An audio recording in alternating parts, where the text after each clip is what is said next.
All right, guys, good morning. Sunday, April 26th. Coming at you all the way from Fallbrook, California. I've got a very special guest today, Steve Rico. How you doing, man? I'm doing good. Thanks for having me. Yeah, dude. Where are we at, man? Um, we are in Duluth Disc Golf Course, down in I guess San Diego County. Okay. How far of a drive was it for you this morning? I think it took us about 2 hours. Okay, so you're like north of LA a little bit? Yeah, about 20 minutes north of LA.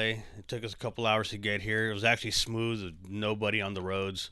Yeah, normally it's like jam-packed. Yeah, normally it's crazy. We got to leave way early, but it was smooth sailing this morning. Got over the hill, got to see some beautiful property out here, and I'm just looking forward to playing some golf later. Yeah, dude. Yeah, the property that we're at is an avocado farm. I met this homie at the Wintertime Open, and he was telling me about this avocado farm and that he had a disc golf course, that he had this sweet clubhouse, and it really didn't even make too much sense to me when he was first telling me about it. I was like, what is this guy talking about? This Right. sounds like a dream, and then the pandemic hit, and we were in Texas. We were playing the Waco tournament, and they canceled the final round of that day, and then it was just a scramble for all the pros. And we took the leap of faith, and we were like, let's go check out this avocado farm. And we've been here a month now. And Paige and I had this idea about playing a cash round with each other, and then we're like, well, we might as well invite a couple local pros out. And you were the first name that we thought of, and then Philo, of course, and you guys were down. Yeah. No, I was excited about it. Like we've all been sitting at home, just pretty much putting in our backyard. So Yeah. when this opportunity presented itself, I was like, yeah, let's do it. I'm down. Yeah, dude. Yeah. So you're the owner of Legacy Discs, owner and founder? Yeah, myself and my brother. How long ago did that? It started in 2011. 2011. Yeah, that's when we produced our first disc, and that was the Rampage. Rampage, yeah. And the Cannon. Rampage Cannon, the two 14-speed drivers. Yeah. I wanted to start with that because everybody wants the high-speed driver. They want the farthest flying thing, so I knew that would be popular. So that's why I came out with those distance drivers first. Yeah. The Enemy. The Enemy came a little bit later. It's a very overstable driver, 9-speed driver. It's tough for a lot of beginners to probably throw something like that. Yeah. But like Firebird. Yeah. So great for flick shots and kind of like a utility disc. You can use as speed control, or if you got to go around a corner or something like that. So yeah, we're close friends with Peter McBride and AJ Risley, and they first started out throwing Legacy discs the first year that I was on tour with them in 2016. Yeah. So I got to see AJ ripping the Enemy around a little bit. But let's take it back even further, dude. Like I feel like I feel like you're one of the players. You're one of the names that. For just a completely new school player, they might not know like who Steve Rico is, or they might have heard the name, but not necessarily like the achievements, the accomplishments. Like I feel like take us back to your first big win. Like when was disc golf like more than just something you were playing with your friends? When did it become something like maybe I'll travel around and do this? Well, I played my first tournament when I was 9 years old. Really? Yeah. So I got my PDGA number back in '88. My gosh! Played my first tournament when I was 9, and it's basically been competitive golf since I was a kid. I don't know any other way to play the game other than competitive tournament golf. Yeah. So I went on tour when I was like 16 years old with some NorCal friends of mine. Back then there were only 8 years, and pretty much throwing DX plastic. Really? So watching the sport evolve with longer courses, par 4s and 5s, and all these high-speed drivers now, and the game has evolved quite a bit since back then. Now a lot of touring pros are out there making a living at this. So yeah. What's that like for you to see so many different skill levels, so many different classes of people now being able to make a living? For someone like me, who definitely doesn't rival your skill set, and who is able to make a living. No, I love it. I love seeing all the new talent out there. It's great, and all the videos that are out there, and watching just new players come into the game and being competitive right there, winning tournaments or battling to win these tournaments. And A lot of these guys are 2 or 3 years into it, and they're already playing at a high level.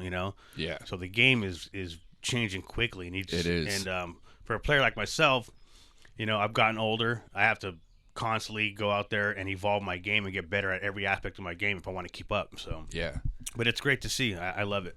Well, we know you still got it going on. You're coming off a big win in the Masters division at the Memorial Championship. Mm-hmm. Can you talk about that a little?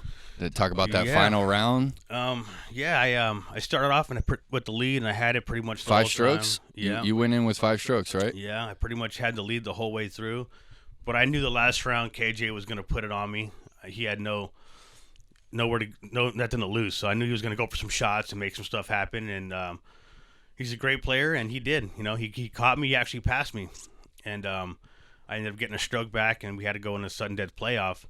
And so sudden death playoff went down at Vista, hole 1. It's like a little triple mando, like maybe 250, 275. Yeah.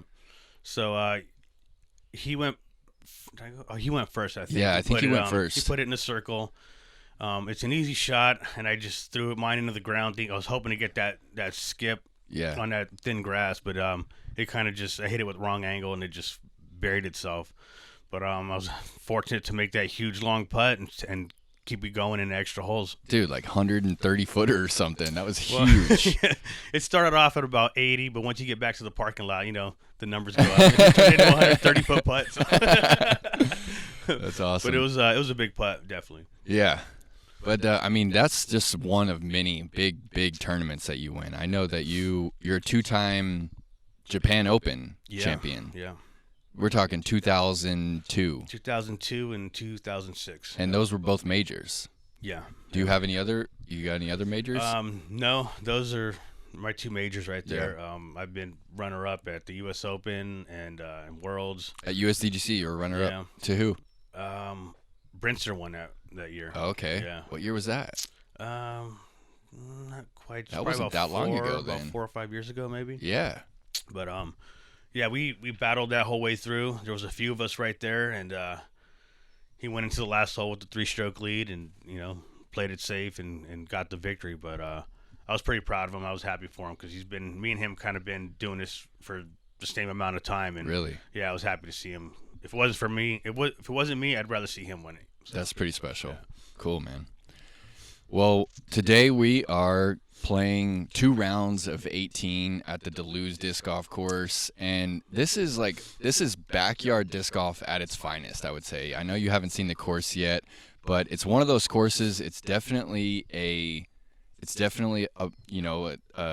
you can tell that it's a private course. It's all the baskets are different and unique in their own way, but it's at its finest. I mean, there's some really cool shots here. I mean, the property looks awesome. Just driving in here, I'm pumped to go out there and play some of these holes. So. Yeah, it's going to be a special place to throw the frisbees around. And what do you got here today? You got a new Legacy disc? Yeah, this is the prototype Vengeance. It's been out for about a month and a half.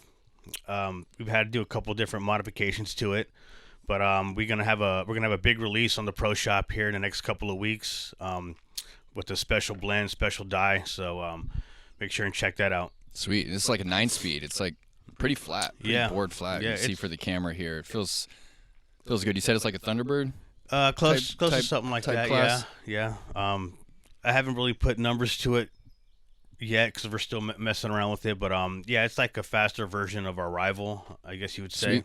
So sweet, man. But definitely something we had to fill in our lineup. Yeah.